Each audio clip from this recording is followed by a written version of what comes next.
1 Pedro 3, 14, 15 e 16. Diz assim: mas também, se padecerdes por amor da justiça, sois bem-aventurados, e não temais com medo deles, nem vos turbeis, antes santificai a Cristo como Senhor em vosso coração.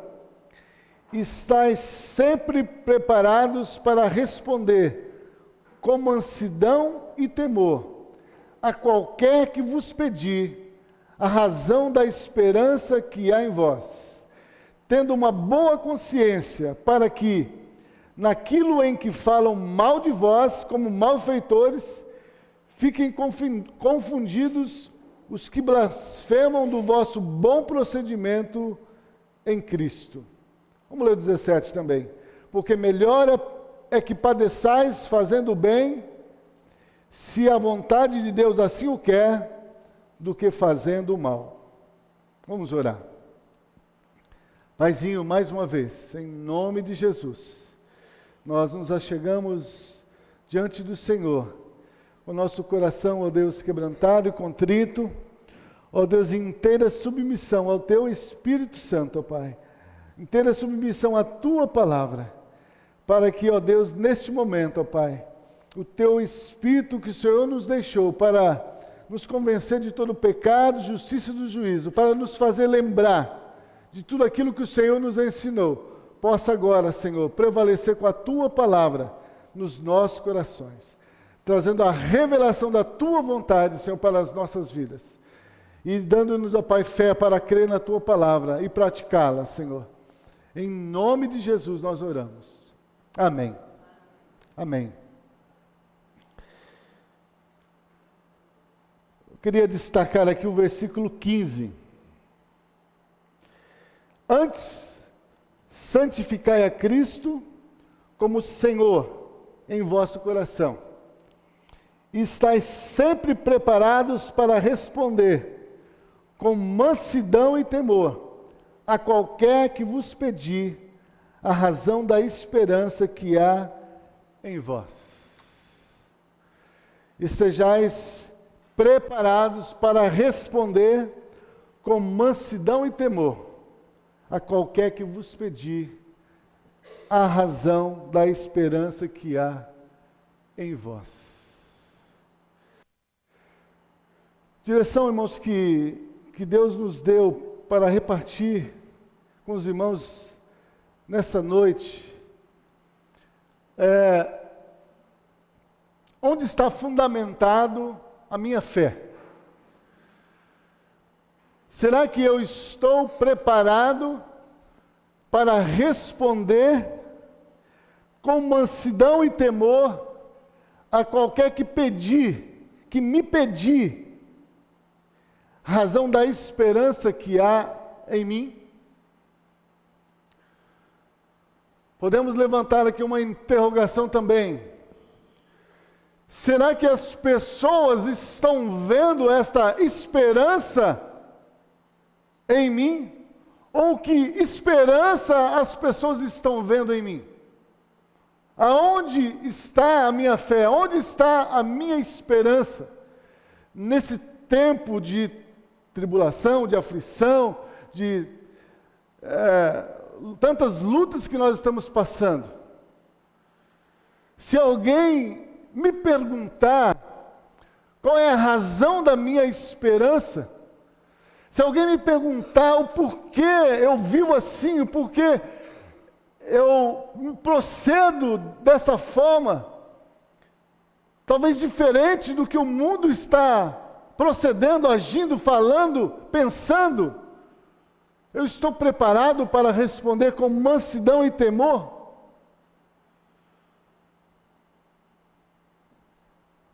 Então, você está preparado para responder? E quando nós pensamos nesse texto aqui, se a gente for ver, irmãos, o contexto dele, a realidade, quando Pedro escreveu essa carta, A realidade da igreja não era uma realidade que nós estamos vivendo hoje, no nosso país. Pode ser que em outro país possam estar vivendo a realidade daquele tempo. No nosso país nós vivemos uma realidade onde nós temos toda a liberdade de poder cultuar a Deus, de poder ler a Bíblia, de poder pregar a palavra de Deus nas ruas, nas avenidas, onde nós quisermos. Nós temos toda a liberdade de professar a nossa fé. Já começou uma perseguição, né? As leis estão tentando já nos espremer um pouquinho, tentar nos calar. Mas quando Pedro escreve aqui àqueles irmãos, era um momento de perseguição, irmãos. Era um momento de luta, de provação, onde cristãos ali estavam sendo perseguidos, mortos. E é nesse contexto que Pedro escreve para eles. Olha, quando vocês forem perseguidos, quando vocês forem maltratados, quando vocês estiverem talvez sendo levados para a crucificação ou para a fogueira, quando inquirirem a razão dessa esperança que vocês estão confessando nesse caminho, nesse Cristo, estejam preparados para responder para eles. Por que vocês têm essa esperança? Por que vocês estão dispostos a morrer por causa dessa esperança? Por que vocês não negam essa fé?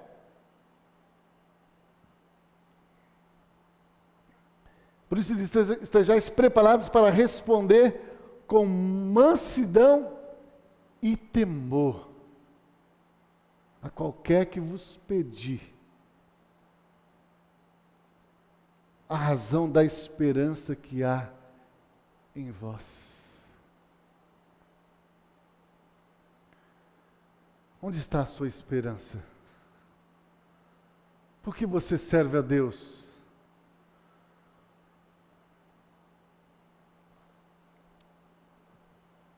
Queremos estar vendo com os irmãos, olhando para a vida de outro apóstolo, não o apóstolo Pedro, mas a vida do apóstolo Paulo. Qual era a esperança que Paulo tinha? Onde estava firmada a sua fé? Porque ele foi capaz de dizer que melhor era morrer e estar com o Senhor do que viver. Porque ele foi capaz de dizer que as coisas que ele tinha por importante na sua vida, ele considerava como esterco diante daquilo que ele esperava, daquilo que lhe tinha sido revelado. Porque ele mesmo, exortado pelo Espírito Santo, que quando fosse para algumas cidades pregar o Evangelho, esperava para ele prisões, açoites, perseguições.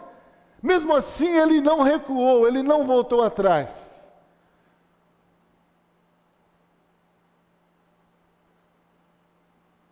Porque ele diz, para mim, o viver é Cristo e o morrer é lucro.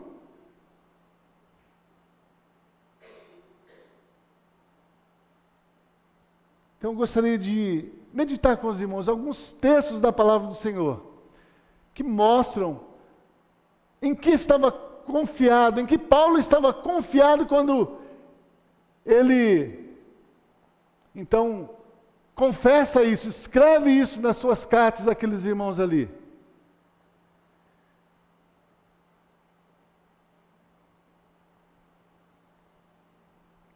Vamos começar abrindo a Bíblia. Já está aberta aí, 1 Pedro. Então, nosso pensamento nesta noite vai ser esse: onde está a minha fé? Onde está firmada a minha fé? Minha esperança? Sejais preparados para responder qual é a razão da vossa esperança. Então, onde está a nossa esperança? Vamos olhar para a vida do apóstolo Paulo, e para a gente, olhando para a vida dele, a gente possa examinar a nossa vida, a minha vida e a sua vida, olhando para o apóstolo Paulo. Abra aí 1 Coríntios, capítulo 11, versículo 1.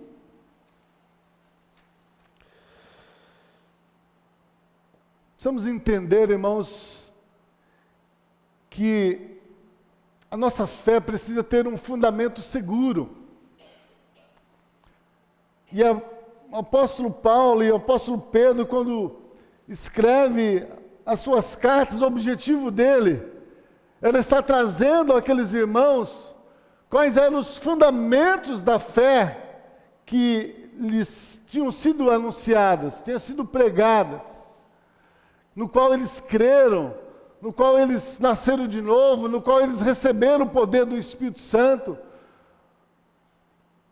Porque se eles não tivessem firmados, fundamentados, em fundamentos realmente sólidos, quando viessem as perseguições, as lutas que vieram, sim, contra aqueles irmãos ali, naquele primeiro século, muitos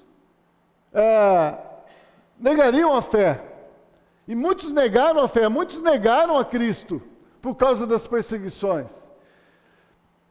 Então, o fundamento da nossa fé tem que estar alicerçado na palavra de Deus. E não só no conhecimento da palavra, mas na prática da palavra. Porque é quando nós praticamos a palavra de Deus, irmãos, é que nós vamos ver que nós estamos fundamentados num alicerce seguro, que podem bater os ventos, as tempestades, as lutas, as perseguições, o inimigo pode se levantar contra nós, e ele não vai prevalecer.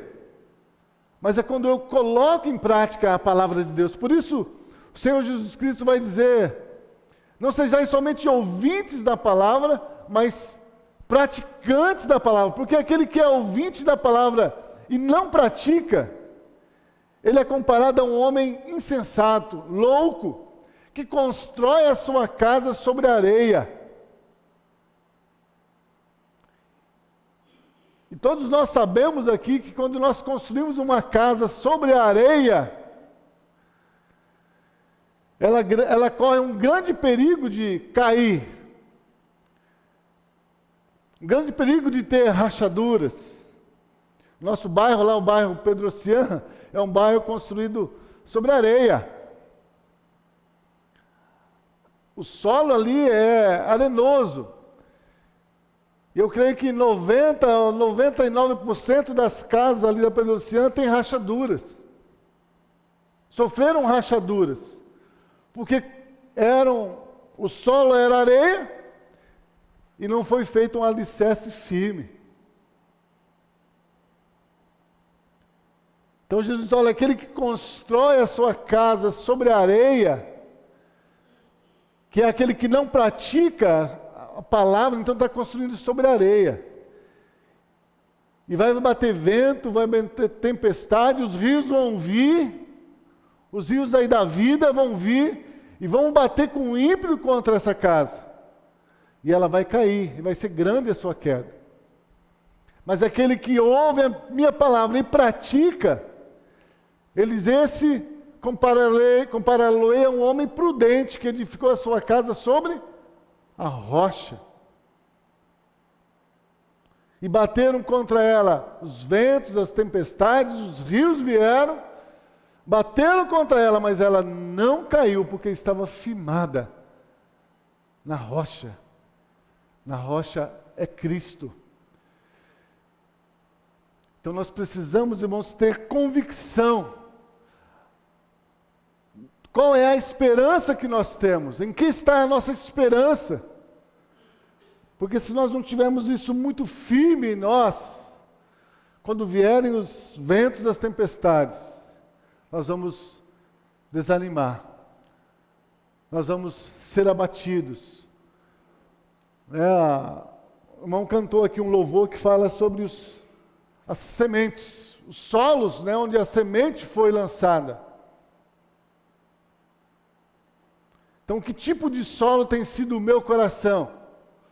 O que eu tenho feito com a palavra que Deus tem lançado no meu coração todos os dias?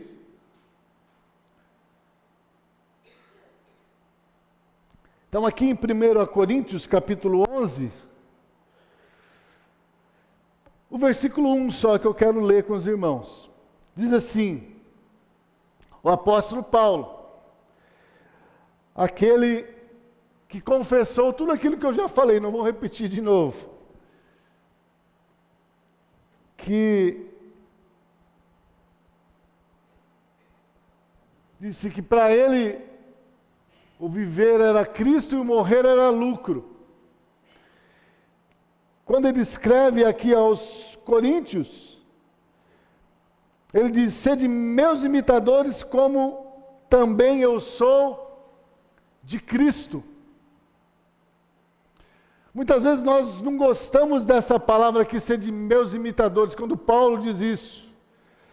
Eu estava pesquisando nas cartas de Paulo, e ele não fala uma vez só isso, mas ele fala, em torno de 6 a 7 vezes, ele repete essa mesma frase, ser de meus imitadores.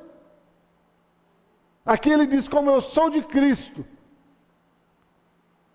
Mas em outras passagens também ele diz, ser de meus imitadores. Ser de meus imitadores. E muitas vezes nós não gostamos dessa palavra, ser de meus imitadores, porque nós não queremos assumir a nossa responsabilidade de que Deus nos constituiu como luzeiros no mundo, como sal da terra. Nós não queremos que as pessoas olhem para nós, porque muitas vezes nós estamos andando ou estamos vivendo de uma forma que realmente Cristo não está sendo glorificado nas nossas vidas. Cristo não é prioridade nas nossas vidas. A palavra de Deus não é prioridade nas nossas vidas. E aí nós não queremos usar essa palavra, ser de meus imitadores. Mas o apóstolo Paulo não tinha medo de dizer para os seus filhos da fé, aqueles a quem ele evangelizou, quem anunciou o evangelho, dizer, olha, sede meus imitadores. Porque quando ele falava sede meus imitadores, na verdade ele não estava querendo que aqueles irmãos fizessem o mesmo que ele estava fazendo.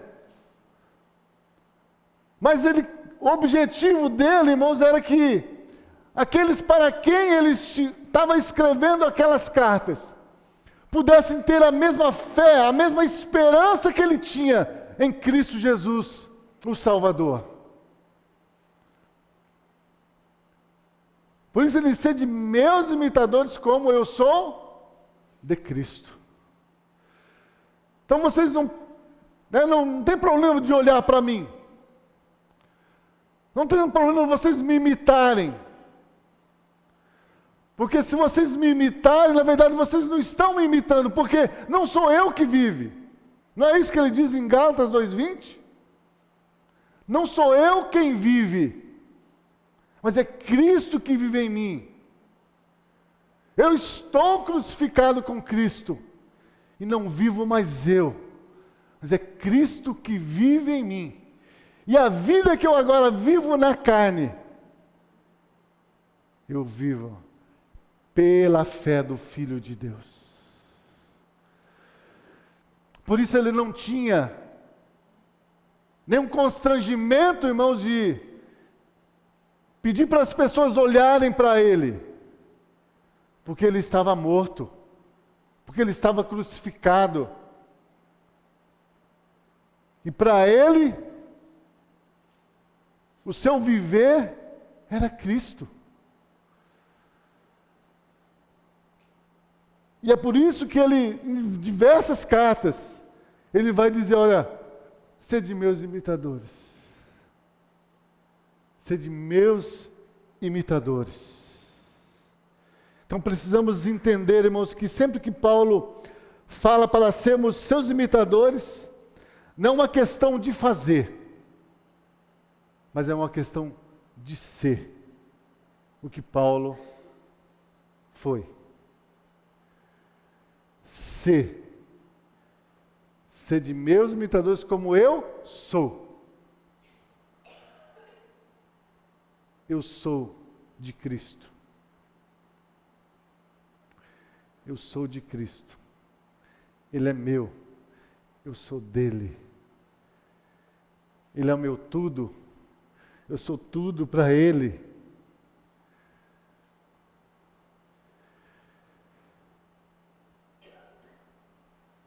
Não é questão do que nós devemos fazer, mas é como nós devemos viver. É isso que Paulo queria chamar a atenção daqueles irmãos. E é por isso que nós vamos olhar para a vida dele, para ver como ele viveu. Como ele viveu. Para compararmos se nós temos sido imitadores de Cristo.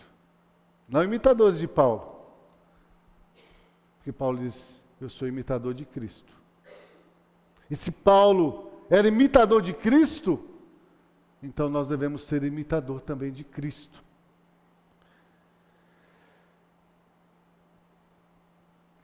Abra a sua Bíblia em 2 Timóteo,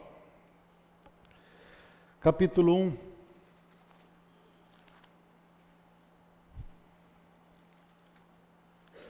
Segundo Timóteo, capítulo 1, versículos 6 até o 14.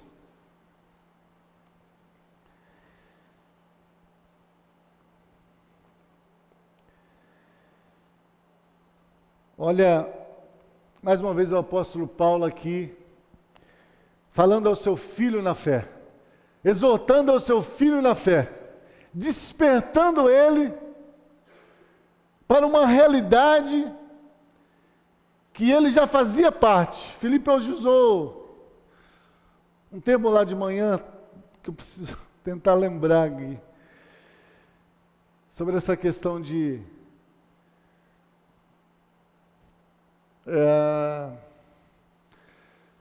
para não negligenciar aquilo que eles eram. Você lembra?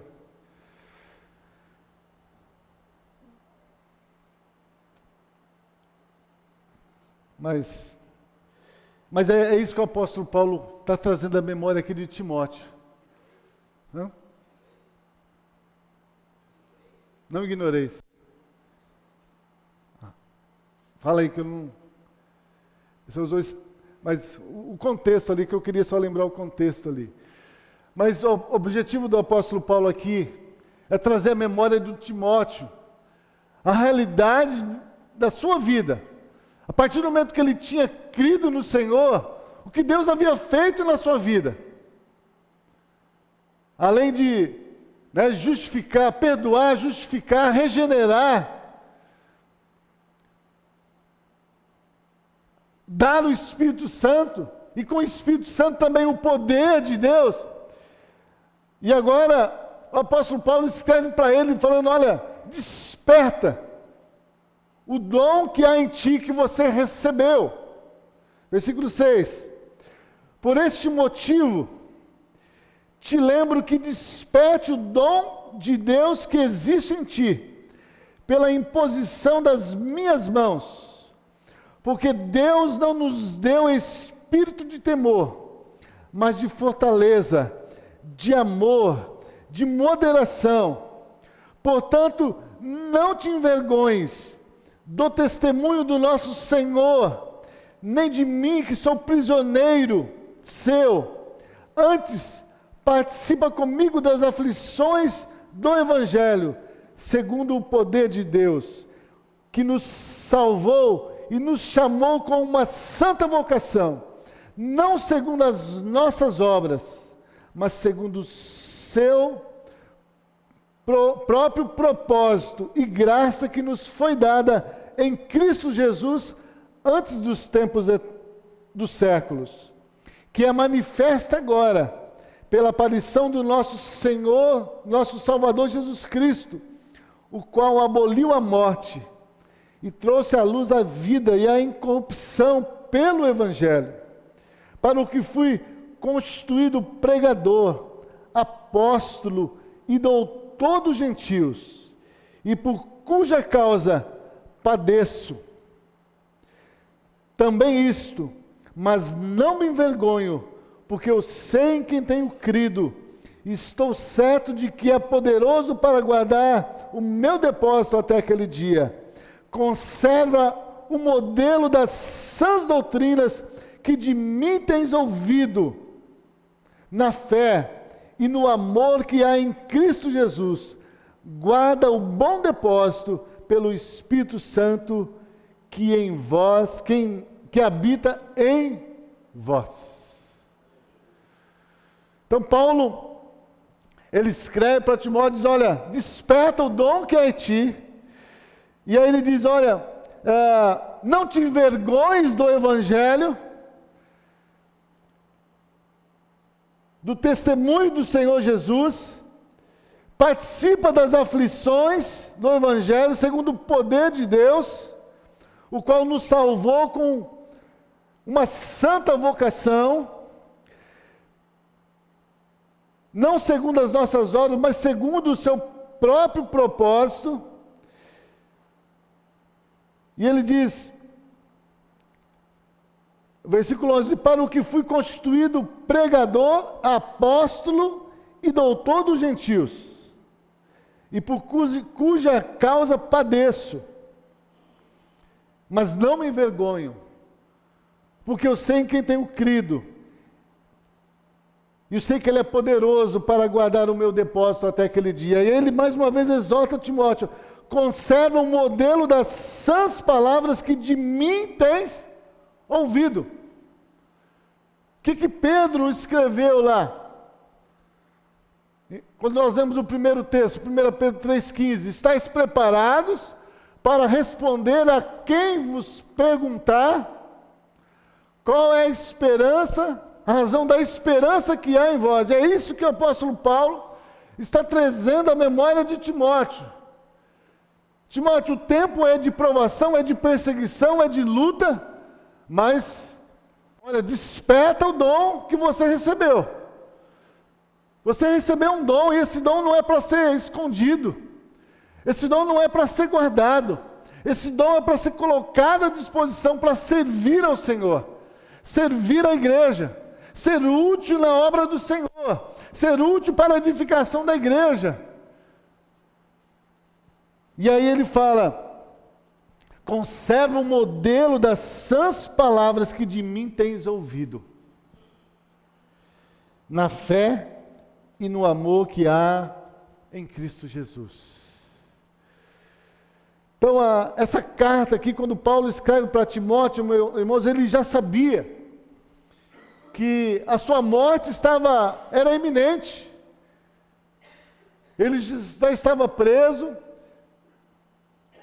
e já tinha sido condenado à morte. Então ele escreve essa carta para Timóteo, sabendo já da sua condenação.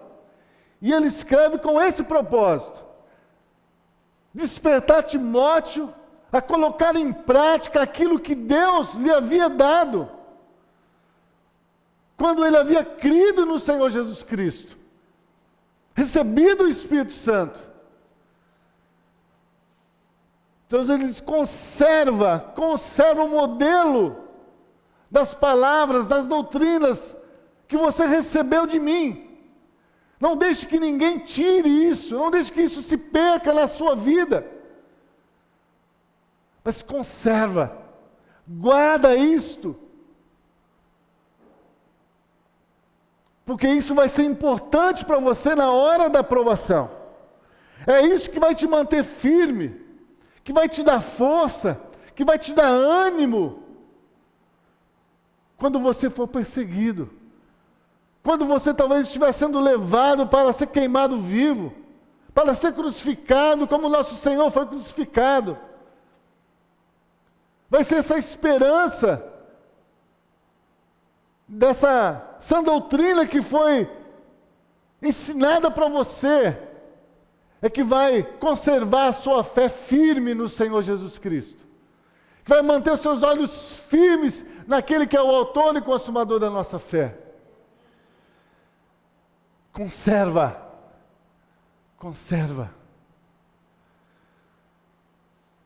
Irmãos, nós precisamos entender que nós somos salvos pela graça. Mas para nos mantermos nesse caminho de salvação, é necessário sim esforço.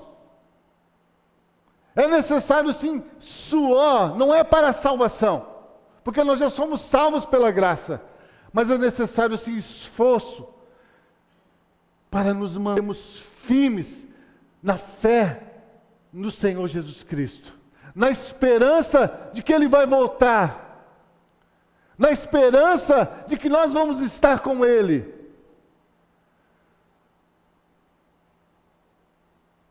Porque senão não era necessário. Jesus disse: olha, aquele que perseverar até o fim será salvo. Esforçai-vos por entrar pela porta estreita, porque apertado é o caminho que conduz à salvação. Esforçai-vos, porque o caminho é apertado, estreita é a porta. E muitas vezes nós não queremos andar por esse caminho apertado, para entrar por essa porta estreita. E era isso que o apóstolo Paulo estava aqui querendo chamar a atenção daqueles irmãos. Desperta o dom que há em ti. Conserva o modelo das sãs palavras que de mim ou tem ouvido na fé e no amor. O que Jesus disse que ia acontecer nos últimos dias, irmãos? O amor de muitos esfriará. Por se multiplicar a iniquidade, o amor de muitos se esfriará. E eu já disse isso aqui, que esse amor não é o amor do mundo. É o amor de Deus, é o amor ágape. No coração dos irmãos, dos filhos de Deus. Era essa a preocupação do apóstolo Paulo. Alicerçar aqueles irmãos, trazer a memória deles, a realidade espiritual da vida deles. Quem eles eram, quem Cristo era na vida deles. Que o sacrifício de Jesus da cruz, Ele cumpriu todo o seu propósito. Ele nos perdoou, nos justificou, nos regenerou na sua ressurreição. E agora nós somos dele. Agora nós temos o Espírito de Deus. E agora nós devemos viver cheios do Espírito Santo de Deus. Hoje de manhã, Deus nos trouxe essa exortação ali na escola bíblica. Viver cheios do Espírito. Quando a Bíblia diz que nos últimos tempos o amor de muitos se esfriará, é tempo de nós estarmos examinando a nós mesmos, irmãos, para ver se isso já não está acontecendo na nossa vida. Se nosso amor a Deus, amor às coisas de Deus, amor à palavra de Deus, não tem esfriado.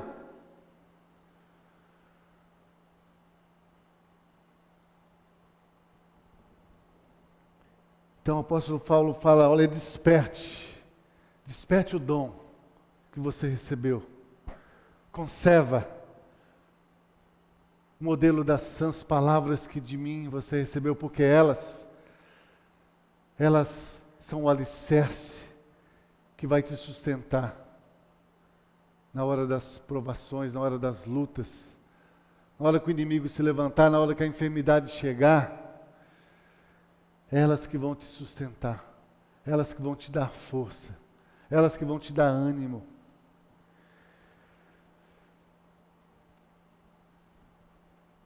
Era isso que o apóstolo Paulo queria.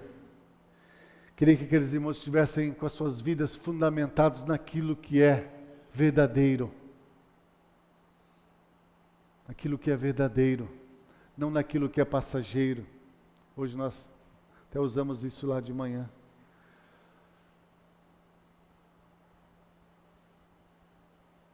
Muitas vezes nós estamos dedicando muito tempo da nossa vida para aquilo que é passageiro, para aquilo que é perecível, para aquilo que agrada a nossa carne. Mas tudo isso vai passar, irmãos. Tudo isso vai ficar. Mas quando nós colocamos como o Senhor Jesus disse, em primeiro lugar o reino de Deus e a sua justiça, irmãos, então a nossa vida é transformada, a nossa vida é fortalecida, a nossa vida é alicerçada nessa verdade, que nada pode abalar, nada pode abalar. Eu quero citar aqui, através da palavra de Deus, 4 fundamentos em que Paulo ali deixou escrito para nós, porque ele vivia dessa forma, essa forma de viver neste mundo, mas olhando para o céu, para o alto, esperando a volta do Senhor. Abra sua Bíblia em 2 Coríntios, capítulo 5. Vou citar 4 fundamentos, irmãos, da vida do apóstolo Paulo, que servem para que nós possamos estar examinando a nós mesmos se nós estamos vivendo na fé. 2 Coríntios, capítulo 5.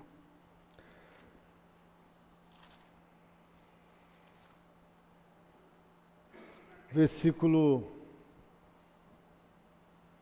11. 2 Coríntios 5, 11 até o 15. Assim que, sabendo o temor que se deve ao Senhor, persuadimos os homens à fé, mas somos manifestos a Deus, e espero que na vossa consciência sejamos também manifestos, porque não nos recomendamos outra vez a vós, mas damos-vos ocasião de vos gloriar de nós, para que tenhais que responder aos que se gloriam na aparência e não no coração. Porque se enlouquecemos é para Deus, e se conservamos o juízo é para vós, porque o amor de Cristo nos constrange, julgando nós assim, que se um morreu por todos, logo todos morreram, e ele morreu por todos, para que os que vivem não vivam mais para si, mas para aquele que por eles morreu e ressuscitou. Primeiro fundamento que o apóstolo Paulo deixa aqui, para mim e para você, para que nós possamos estar servindo, estar preparado para responder à razão da esperança que é em nós, é que o apóstolo Paulo servia ao Senhor, aqui, tendo um relacionamento vital, de amor a Cristo sobre todas as coisas. Quando ele diz aqui, o amor de Cristo me constrange. O amor de Cristo me constrange. Julgando nós assim, se um morreu, logo todos morreram. E se ele morreu por todos, e ele morreu por todos, para quê? Para que os que vivem não vivam mais para si, mas para aquele que por eles morreu e ressuscitou. O amor de Cristo me constrange. Esse era o primeiro fundamento da vida do apóstolo Paulo. Quando ele decidiu deixar a vida que ele vivia, quando ele teve aquele encontro com Cristo, lá no caminho para Damasco. E ele perguntou, ali diante daquela luz que brilhou diante deles, quem és tu, Senhor?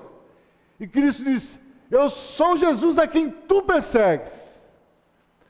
Pois que Paulo tem aquela experiência com Cristo ali. E Cristo revela para ele a sua condição de pecador, de perseguidor do próprio Senhor Jesus Cristo. Paulo então se depara com esse tão grande amor, porque apesar dele ser um perseguidor, ele mesmo vai dizer sobre essa graça de Deus que foi revelada. Ele diz, a mim, o principal dos pecadores, porque eu persegui o Senhor. Eu persegui aqueles por quem o Senhor morreu. Mas a mim, o principal dos pecadores, foi revelado esse amor, essa graça. E esse amor, essa graça, então me constrange em todos os dias da minha vida, para que eu não viva mais eu. Para que eu não viva mais para fazer a minha vontade. Mas eu possa viver agora para aquele que por mim morreu e deu a sua vida para me resgatar do império das trevas. Então o amor de Cristo me constrange. O amor de Cristo me algema a Ele, me aprisiona a Ele. O amor de Cristo não permite que eu possa oferecer o meu corpo ao pecado. O amor de Cristo me constrange de tal forma que eu desejo viver cada dia mais segundo a sua palavra. O amor de Cristo me constrange de tal forma que eu estou disposto a oferecer o meu corpo como sacrifício vivo. O amor de Cristo me constrange, a ponto de eu não viver mais, mas permitir que Ele possa estar me enchendo cada dia com a sua própria vida, para que essa vida dele em mim possa ser manifesta, para que outros possam conhecê-lo. Então o amor de Cristo me constrange. Paulo, eu até escrevi aqui, Paulo servia a Cristo não por força. Paulo servia a Cristo não por obrigação, mas Paulo servia a Cristo como um discípulo, como um seguidor, não somente como um admirador.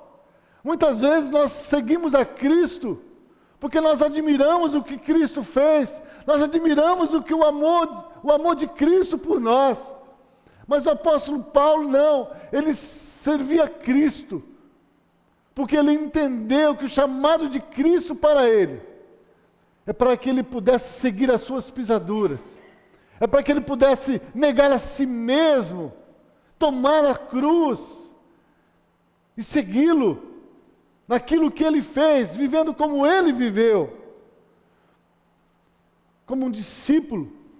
Tudo que Paulo fazia, ele não fazia para agradar a sua carne, ele não fazia para agradar aos homens, mas ele fazia para agradar aquele que havia morrido por ele.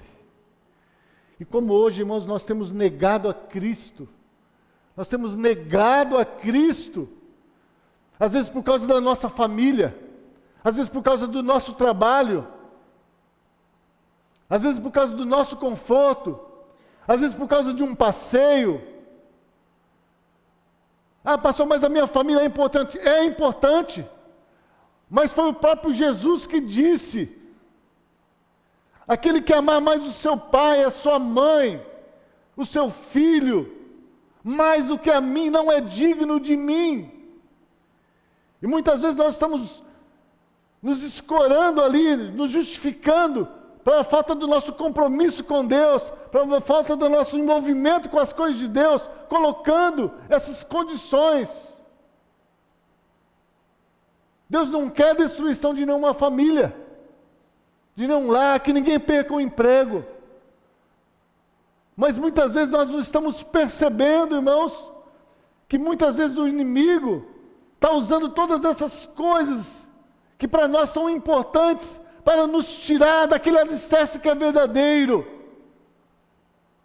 que é Cristo Jesus, a esperança da glória. O amor de Cristo me constrange. O amor de Cristo te constrange, irmãos. Até que ponto o amor de Cristo tem constrangido a sua vida? Até que ponto eu estou disposto a servir a Cristo?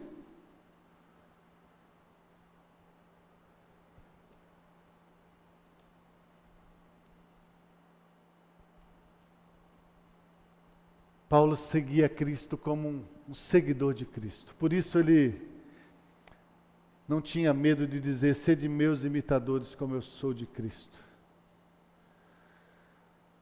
Muitas vezes, irmãos, nós temos servido a Cristo, mas não porque Ele é Senhor da nossa vida.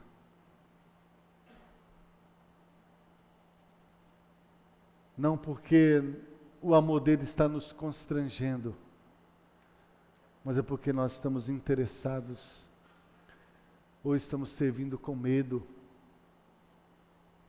de que alguma coisa ruim possa nos acontecer. Mas o apóstolo Paulo, ele diz: não, esse amor desse Deus que me amou sendo eu pecador, um perseguidor, esse amor, quando eu tive conhecimento desse amor, esse amor então me fez morrer para mim mesmo e agora me entregar totalmente a esse Senhor que deu a sua vida por mim, não por obrigação, mas como um escravo de orelha furada, que serve por amor.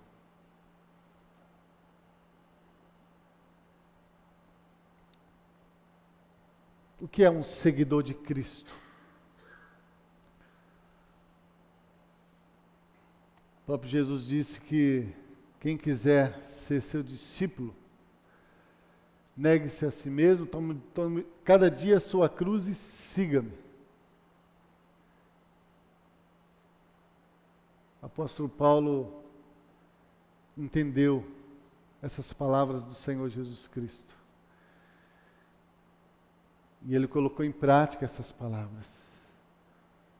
Ser um seguidor de Jesus, quando Jesus disse: segue-me. Para seguir a Jesus, irmãos, é necessário estar disposto a tomar a cruz. É necessário negar-se a si mesmo, a nós mesmos. Então, o que é ser um seguidor de Cristo? Ser um seguidor de Cristo, irmãos, coloquei aqui, é seguir as mesmas pisadas de Jesus.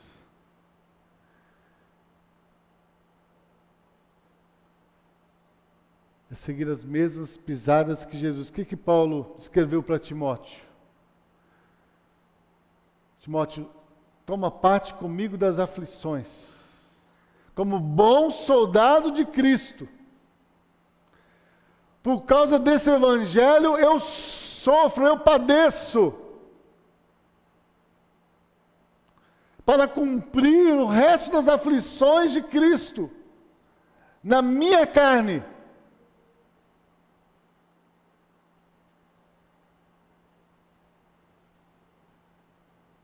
Seguir as pisadas de Jesus. Ser seguidor de Jesus é seguir as pisadas de Jesus. Seguir as pisadas de Jesus É fazer a mesma oração que Jesus fez quando ele estava ali para ser crucificado. Estava ali orando e o seu suor se tornou em gotas de sangue. E ele diz: Pai, se possível, passa de mim esse cálice. Contudo, não seja feito como eu quero, mas como tu queres. Isso é seguir as pisadas de Cristo. É diante, irmãos, das lutas, das provações, talvez da oposição.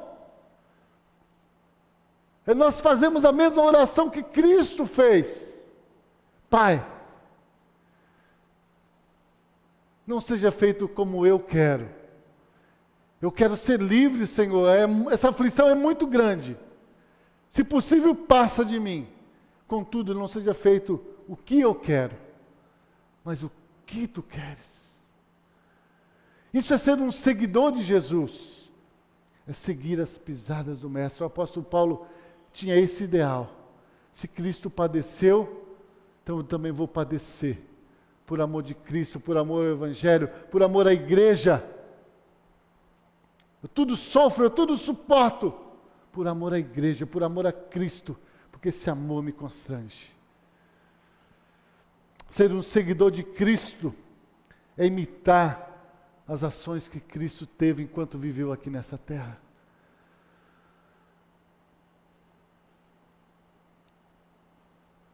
Ser um seguidor de Cristo é andar na mesma integridade, na mesma retidão que Cristo andou. Isso, 1 Pedro 3,16, ele diz: tendo uma boa consciência para que naquilo que falam mal de vós, como malfeitores, fiquem confundidos os que blasfemam do vosso bom procedimento. Seguir a Jesus, irmãos, é viver na mesma integridade. Íntegro, inteiro, retidão, andar na luz, não ter do que ser acusado.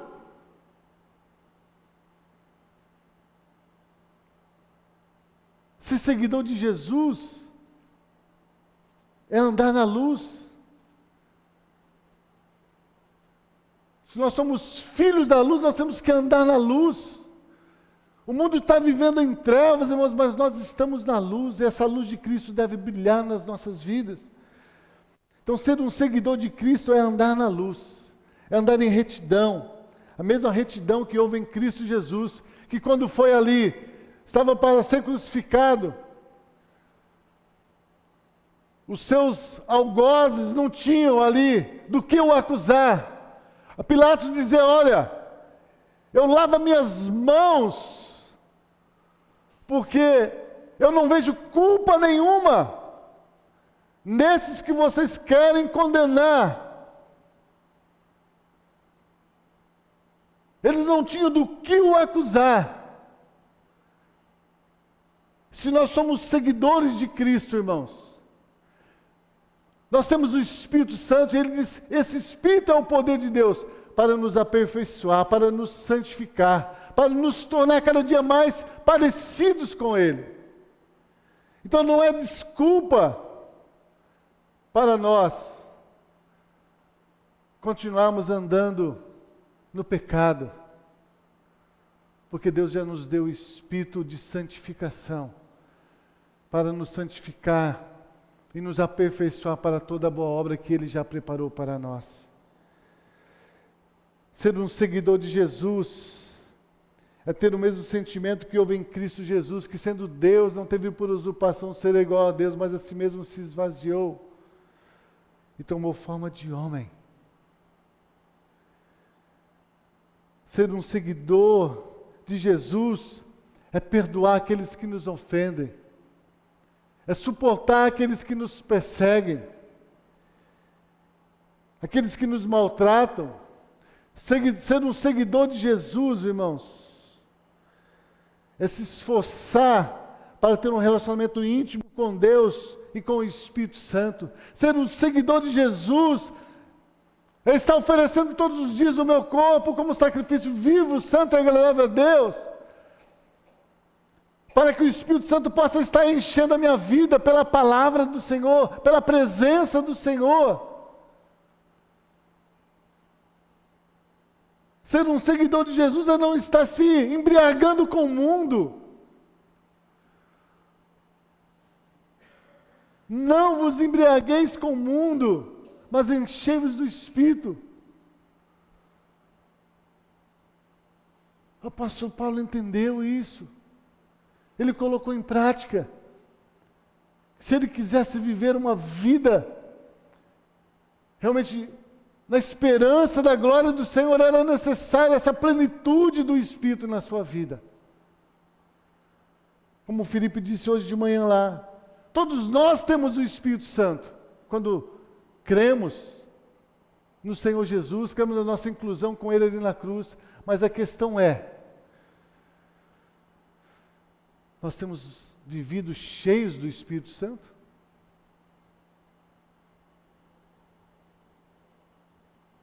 Porque não tem outra maneira, irmãos, de sermos cheios do Espírito Santo, se não for através de um relacionamento íntimo com Deus, com a sua palavra, se não for através da prática da sua palavra. Então o apóstolo Paulo tinha esse fundamento na sua vida. E o fundamento do apóstolo Paulo para servir a Cristo era esse amor de Cristo por ele. Esse amor me constrange. Esse amor me faz cada dia mortificar o meu corpo, a minha carne, a minha vontade, o meu eu, para que Cristo possa crescer na minha vida.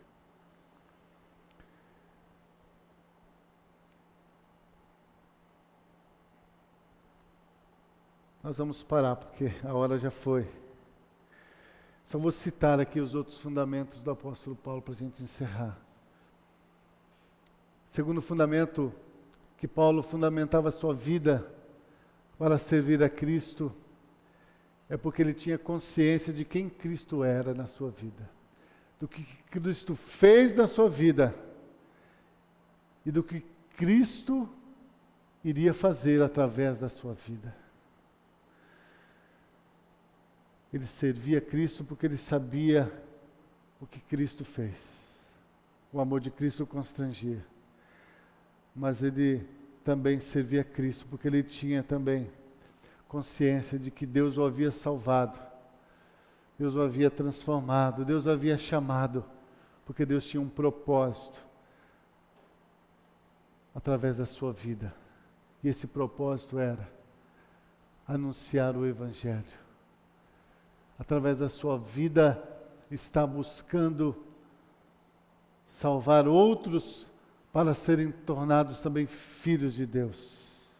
Então o apóstolo Paulo tinha essa intensa apreciação do que Cristo fez e faria na sua vida. Ele tinha uma clara visão do eterno propósito de Deus para ele. Por que você é membro desta igreja? Por que Cristo te chamou? Por que Cristo te colocou no corpo? Você já descobriu qual é o propósito que Cristo tem para você? Qual é o propósito que Cristo tem para você?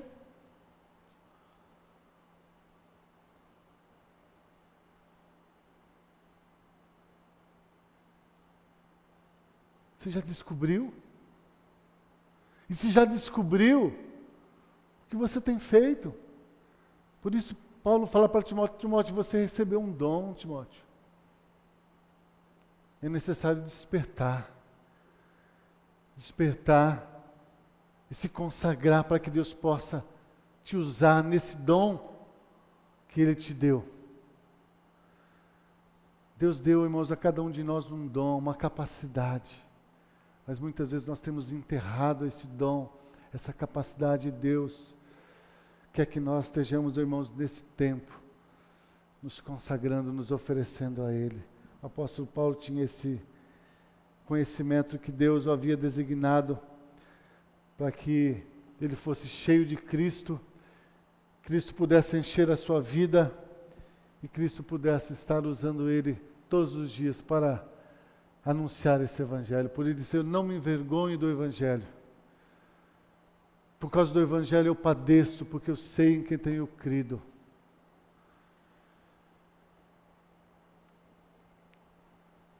Então precisamos ter, irmãos, uma nítida percepção do que Deus deseja realizar através da minha vida.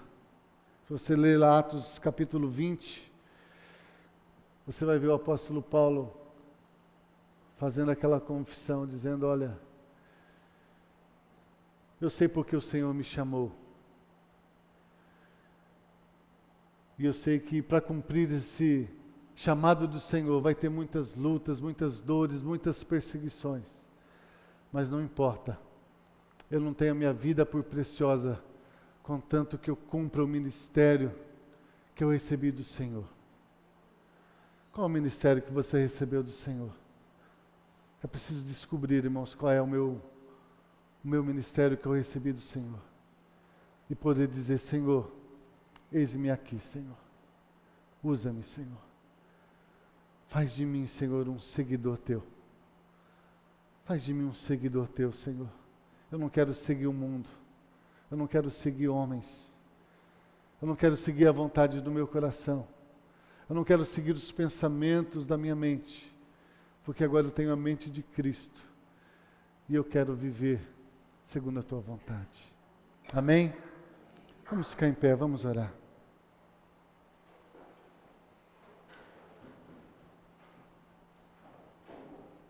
Paizinho querido, mais uma vez eu quero Te louvar e Te agradecer, Senhor. Porque não foi nós que Te escolhemos, Seu Pai. Pelo contrário, nós estávamos perdidos, desgarrados, vivendo, Senhor, segundo o Senhor, o príncipe das potestades do ar que opera nos filhos da desobediência. Andávamos, ó Deus, praticando todo tipo de concupiscência e pecado. E foi nessa condição que o Senhor ali nos achou, o Senhor nos buscou, que o Senhor, Deus, nos atraiu no Seu Filho Jesus Cristo. Para que agora, Senhor, atraídos nele, perdoados, justificados, santificados nele, possamos viver agora, Senhor, não mais como vivíamos, ó Pai, como vive este mundo, mas que possamos viver, Senhor, todos os dias preparados para responder à razão da esperança que há em nós. E a nossa esperança não é outra a não ser a esperança da glória do Filho de Deus, de que um dia, Senhor, estaremos para sempre na Sua presença juntamente com Ele. Mas enquanto estamos aqui neste mundo, nós temos essa esperança também que nós não estamos só. Ele está em nós, pelo Espírito que o Senhor nos deu. E esse Espírito que o Senhor nos deu, ó Pai, Ele é o Seu poder nas nossas vidas, para que nós possamos viver aqui, Senhor, como filhos de Deus, glorificando o Teu nome, ó Deus, vivendo em santidade, vivendo na luz, seguindo as Suas pisaduras, Senhor, cada dia, como um seguidor de Jesus. Capacita-nos cada dia, Senhor. Ajuda-nos, ó Pai, porque não está em nós, não está na nossa força essa capacidade, mas é pelo Teu Espírito e pelo poder da Tua palavra. Vai operando em nossos corações, para a glória e a honra do Teu santo nome. Em nome de Jesus, ó Pai, eu oro. E eu Te agradeço já. Que o amor de Deus Pai, que a graça maravilhosa do nosso Senhor e Salvador Jesus Cristo, e as santas consolações do Seu Espírito Santo, esteja sobre toda a Sua igreja, hoje para todos sempre, em nome de Jesus. Amém. Deus os abençoe, irmãos. Uma boa semana, em nome de Jesus.